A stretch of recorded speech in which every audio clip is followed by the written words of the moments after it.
Well, do you know what, Professor? Christopher Massey here with me today.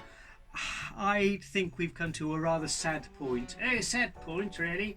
Yes, because you see, we've been doing ChrisBusters! ChrisBusters! Yes, that's right. We've been thinking about all the things in the Christmas story that the Bible doesn't actually tell us about. That's right, yes. And today is the last of those things. So I want you to remember all the things we've spoken about so far. And if you can remember them, let us know. It started off with, do you remember Mary being told that she was going to have a baby? And you try and remember all the things that we said don't actually appear in the Bible, but we think they're part of the Christmas story. But more importantly, I want you to try and remember, bring to mind and tell other people the things that really did happen in that Christmas story. They're really important. So today, what are we going to talk about? Well, last time we staked out the wise men. Yes, the 3 wise men. No. Oh, no, that's right. There may have been more. That's right. There may even have been fewer than that. Who knows? But they brought 3 gifts, that's right. And yes, they came all the way from, not on their camels, no, from the east. Yes, we don't know where in the east, but far, far away. They travelled all over that long journey to see Jesus and bring those gifts. Yes, they did. Oh, what were the gifts? The gifts were gold, frankincense, and myrrh. Well, myrrh, I think that means he's a bit posh sometimes. Myrrh, that's right, gold, frankincense, and myrrh. Really special gifts. Yeah. And they went and they took their gifts to Jesus in the stable, lying there in the manger. No. What now? Everybody knows that the shepherds were sitting at one side and the kings came at the other side, got off their camels and knelt down in front of baby Jesus in that manger. No, actually, what the Bible says is that they visited a house. Visited a house? Wow, that's really strange. Not a stable. No, not with the shepherds. No, it doesn't say that. Well, how strange. We always think, don't we, that the wise men visited at the same time as the shepherds. But there's no evidence that that actually happened. And I think that it was some time later. And why do we think that? We were chatting about this, weren't we? Yes, we were. We think it was later because you see, Herod, when he found out that the wise men had tricked him, they went back to their country by a different way because Herod wanted to know where this new baby was. Not because he wanted to worship Jesus, but because he was a threat to Herod and his kingship. Ooh, he was a nasty man. He was nasty, yes he was. So the wise men went back to their country by a different route, and Herod decided he would try and kill Jesus anyway.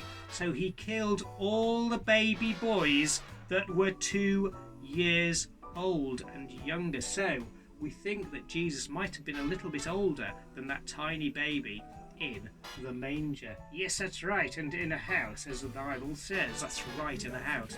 So we don't know really where the wise men visited Jesus, but we do know that they brought him amazing gifts: gold, frankincense, and myrrh. Yes, and I do wonder, what do you wonder, Professor Massey? I do wonder what Mary thought when these strange people turned up and gave her these gifts. Well, do you know what? She knew that Jesus was really special, and right from the start when she was first told about Jesus, it says in the Bible that she hid all those things in her heart. She remembered those things. She knew Jesus was a special baby, the Son of God, and special things were in store for him in his life. Yes, but when things like that happen, these wise men visiting, isn't that remarkable? Yes, it is remarkable.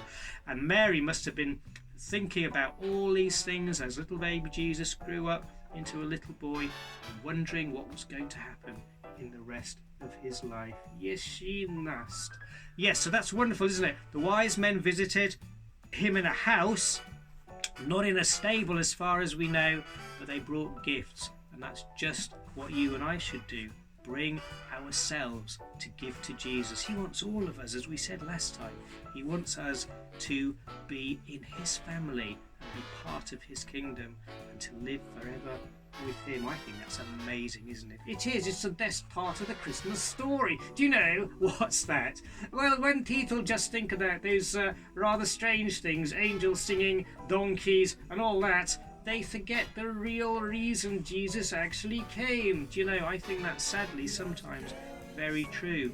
It's even hard these days to even find a Christmas card with a baby Jesus on it.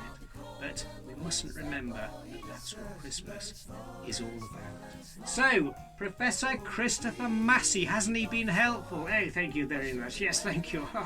Yes, anyway, it's been great, hasn't it, to think about all these aspects of the Christmas story, and I hope you'll think about them more and chat about them in your families and with your friends, about what the real meaning of Christmas is. And as we continue this Christmas countdown, I want you to think about Jesus and who he really is, and the fact that Jesus is still alive today, and he wants to be just as real to you as he was to those wise men and those shepherds that came to see him. Do you know, I can't help thinking, you know, Professor Massey, that when those wise men saw baby Jesus, I bet they picked him up and held him in their arms.